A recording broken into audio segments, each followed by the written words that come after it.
महाराष्ट्रातील विधानसभा निवडणुका पाहता तिकीट वाटपावरून महायुतीच्या पक्षांच्या बैठका सुरू आहेत. अशा परिस्थितीत केंद्रीय मंत्री नितीन गडकरी यांनी घराणेशाहीवर निशाणा साधताना सांगितले की नेते आधी आपल्या मुलाला, मुलीला आणि पत्नीला तिकीट मागतात आणि कार्यकर्ते त्यांना मतदान पण करतात.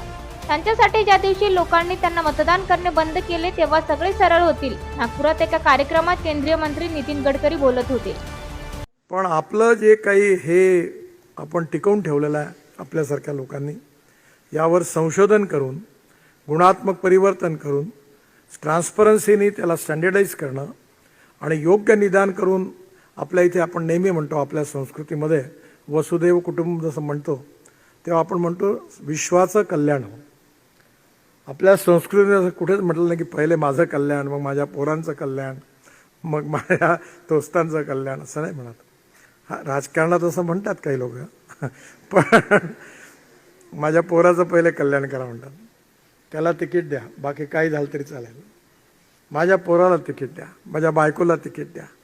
हे का बरं चालतं? कारण लोक त्यांना मतं देतात म्हणून. ज्या दिवशी लोक ठरवतील की हे जे वारसा हक्काने आलेलं यांना आम्ही मतदान करणार नाही, त्या दिवशी एका मिनिटात सरळ झाल्याशिवाय राहत नाही. कारण कोणाचा मुलगा मुलगी राहणं हे काही कोणाचं म्हणजे पुण्यही नाही पापही नाही, पण त्याने आपली मेटल प्रूव्ह केली पाहिजे. लोकांनी म्हटलं पाहिजे की तुमच्या मुलाला उभं करा. तसं आपल्या विज्ञानाला आपल्या लोकांनी रिकग्नाइज करून आपल्या घरी आलं पाहिजे आणि मला वाटतं हे शक्य आहे.